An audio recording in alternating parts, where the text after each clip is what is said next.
for those of you I've never met in person, my name is Erica. I'm the school coordinator at Guenther School.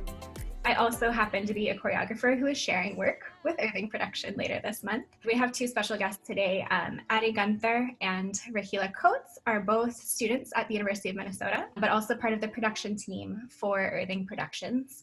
So we're very excited to have them here with us to tell us more about what they're doing, and dance in a digital space is obviously becoming a thing, and they are on the cutting edge of some of that. Introducing themselves. Rahila, take it away. Yes. Hi. I'm Rahila. I'm also a student at the University of Minnesota. I'm graduating next month. Yeah, I am currently speaking with you guys from the comfort of my parents' home in South Minneapolis. So if you hear like other people conversing, both of my parents are in meetings because they're working from home. I feel really lucky to say that I have been involved kind of in movement communities for a long time. My mom, being a brain dance curriculum instructor, she kind of introduced me to movement in a way that helped me manage kind of the ballet world when I was younger, and then also helped me recognize movement for more than the codified practices that we see in many spaces.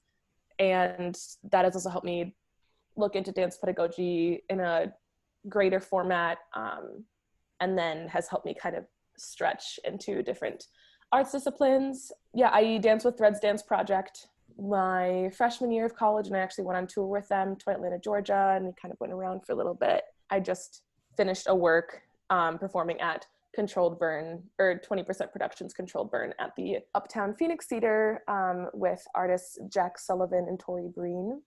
And that was a really great community, and it feels really awesome to be here to kind of connect with Xenon Dance, because that was a space that I first took a jazz class after taking ballet for like all of my childhood when I was really young. So I'm happy that I can be here representing the university. So hi, my name's Addie Guenther. I'm a dance major at the University of Minnesota, so I'm studying dance there. And I feel like I've kind of always been dancing. Like I didn't really realize it when I was younger, but like I just kind of have always been like moving and grooving and doing my own thing. I'm really excited to be studying dance now. Wonderful. Thank you for that. It's different people in this coffee hour every week from all different parts of the dance world. So it's been really wonderful for me to be a part of all of that.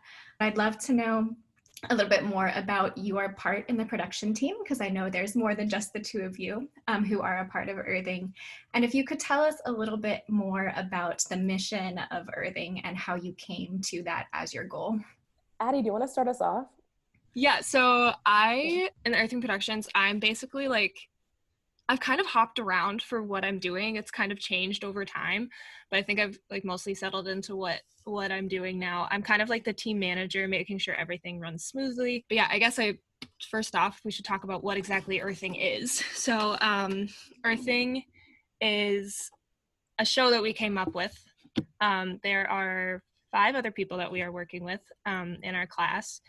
So it's like a part of a class through the dance program. So every student that goes through the BFA track at the university has to participate in this like night class that stretches on for the whole year, and it's an hour and a half every 2 weeks. And basically the intention at the end of it is to have a production. So it's fundraised by the students that are in the class or the class beforehand, and it's all kind of entirely put on by the students under the facilitation of Mike Grogan, the technical manager of the Barbara Barker Dance Center for the Arts, as well as Taja Will, local artist and instructor. So there are only 6 of us in the class, so we've all kind of had our own responsibilities. I am like admin and assisting in financing.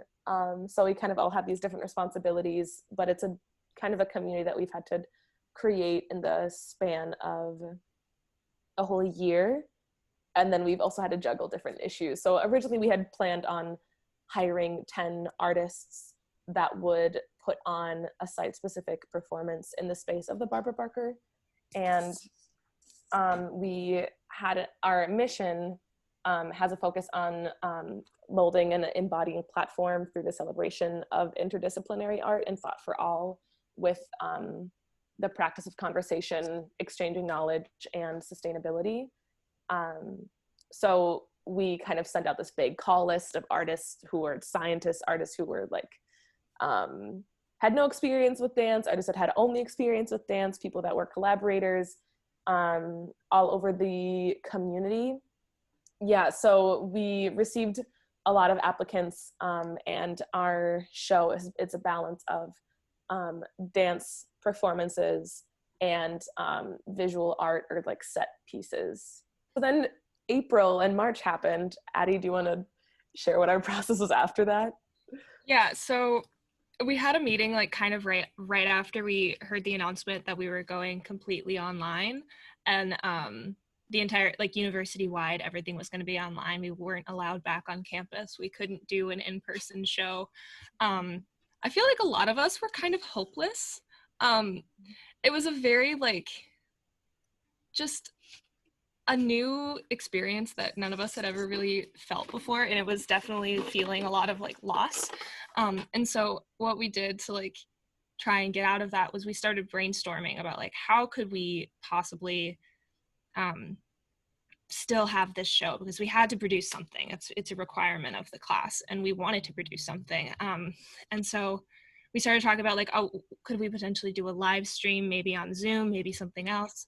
But we decided on doing like a limited time website, essentially. And so we are going to be sharing and promoting the artists that we do have. I think we still have 10 artists, correct, Rahila?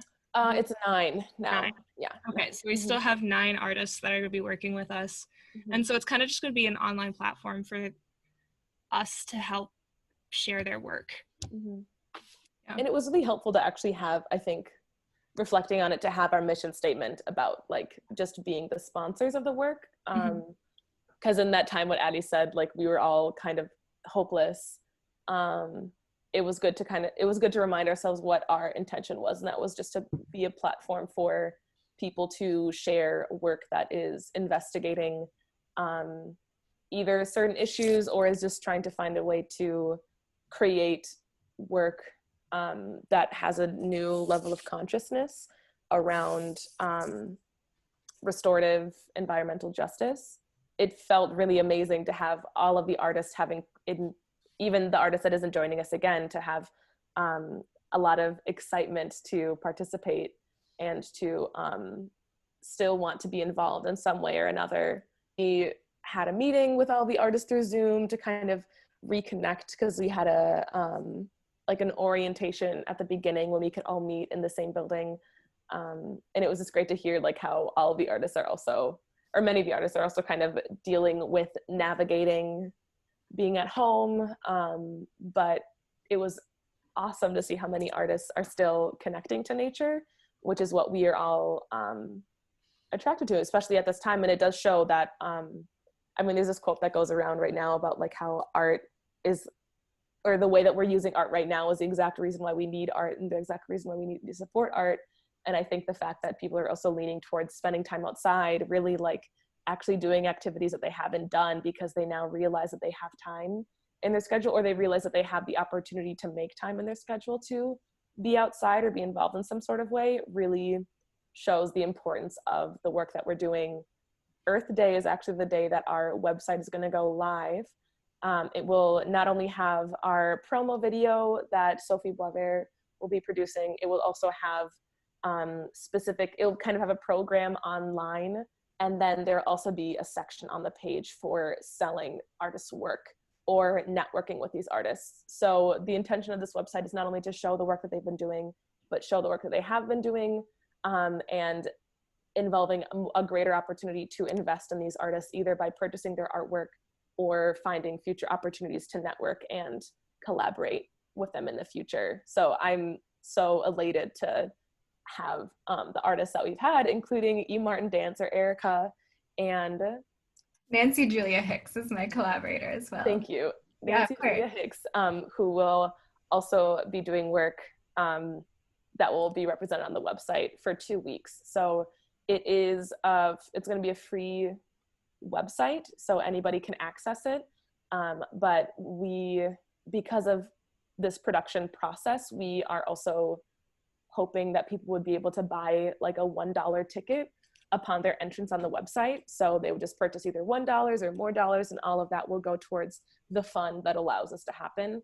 We are paying each artist or artist group a very small stipend, because the purpose of this is for us to gain opportunity to learn how to sponsor artists financially and communally, and with the systematic privileges that we have as a huge university. And we acknowledge that the funding that the tickets that we receive is supposed to continue this practice of either having more online productions or hopefully a live production next year for the next production class. Yeah, definitely as artists, we are extremely appreciative of that. And I really commend the work you all have done about very quickly turning this around to an online platform. I know sustainability is a lot of what attracted us to this conversation today, and I know that's a large part of your mission. I'm curious to hear from you a bit more about how sustainability has been a part of your process from the very beginning, whether that's in your decision-making process with the artist, how you set up eARThing to begin with, and how that has changed and continued into the online space.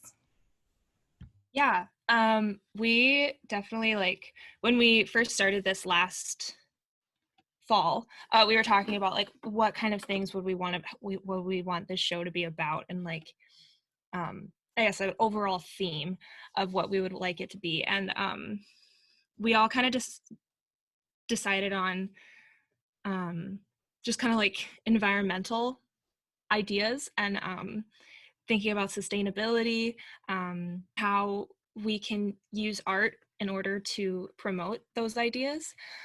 And so when we were first discussing it, I found a quote by Anne-Marie Banu, I believe is how you pronounce her last name.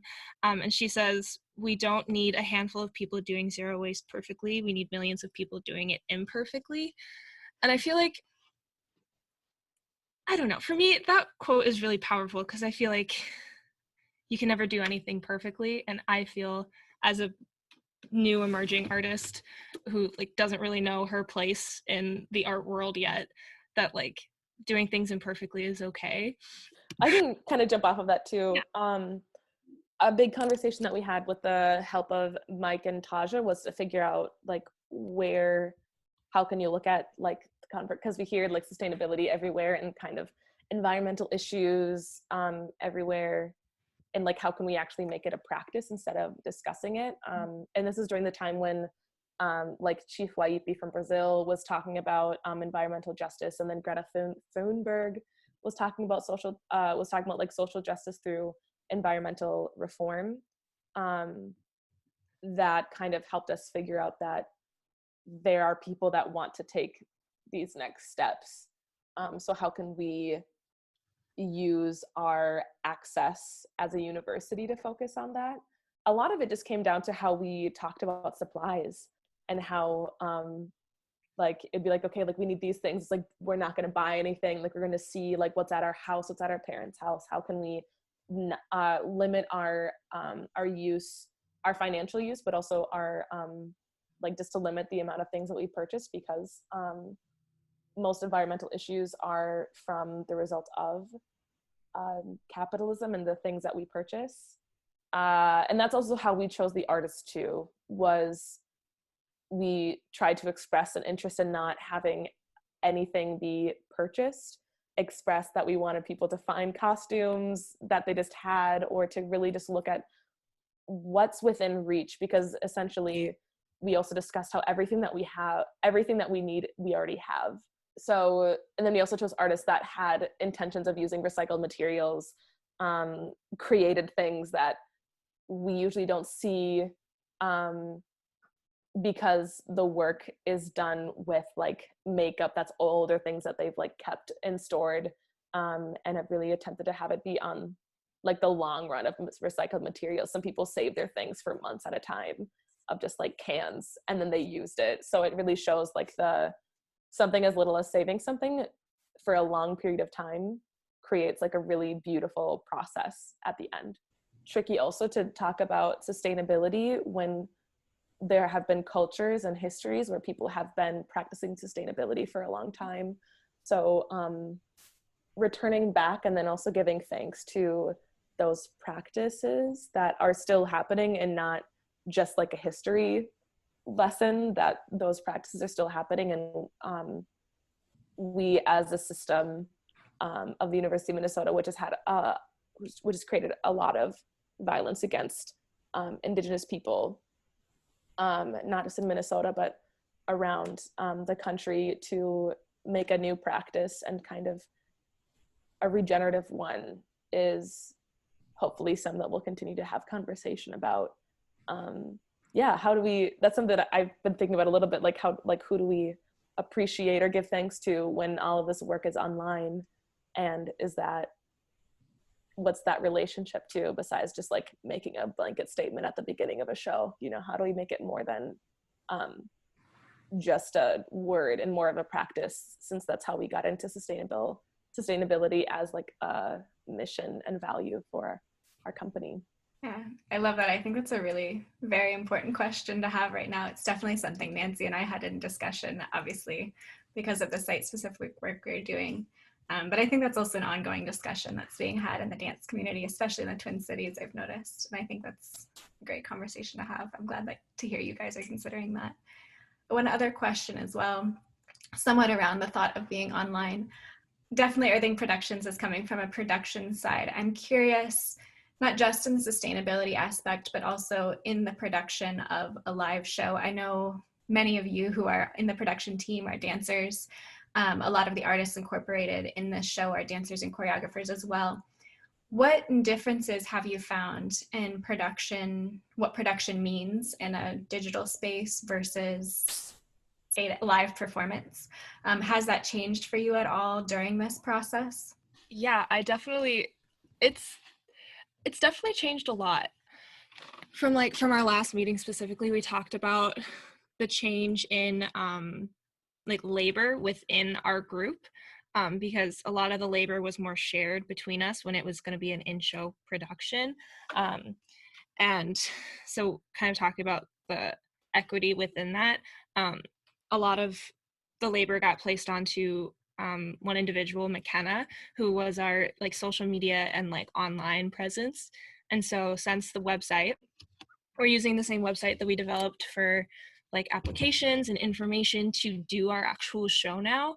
And she was in charge of that. And so we had to figure out how can we break up the work that she was now given in order to make it more equitable and for all of us to be able to contribute to the show that was originally going to be all of us doing separate things. People were going to be doing ticketing, people would be doing marketing things, and just kind of figuring out a new way for us to share the work. And Addie is kind of our facilitator for every meeting, and the amount of labor that she does is so helpful in class, because there's a lot to talk about. And then also when you're in the, we don't, half the time I don't really know what there is to talk about, and it's nice to have someone that is, their responsibility is to recognize what everybody needs and to facilitate conversation. So I'm really appreciative of that. Things have been tricky, but I think because we had facilitators that encouraged conversation and encouraged emotional check-ins every meeting, really helped me reflect on what I needed, and also know how to ask what I should expect from other people, and to also expect the same thing from myself. So that was really helpful. And I wish that everybody had the same experience in making a production, but I know that's not the same. But this is definitely a standard of mine now. Definitely. I think it's really valuable, and there's been a lot of experiences like that coming out of this new creativity of how to do work, make class, continue dance and choreography in this space right now. But thank you both, Rahila and Addie, so much for joining us today. Thank you so much. Thank you. Really appreciate it.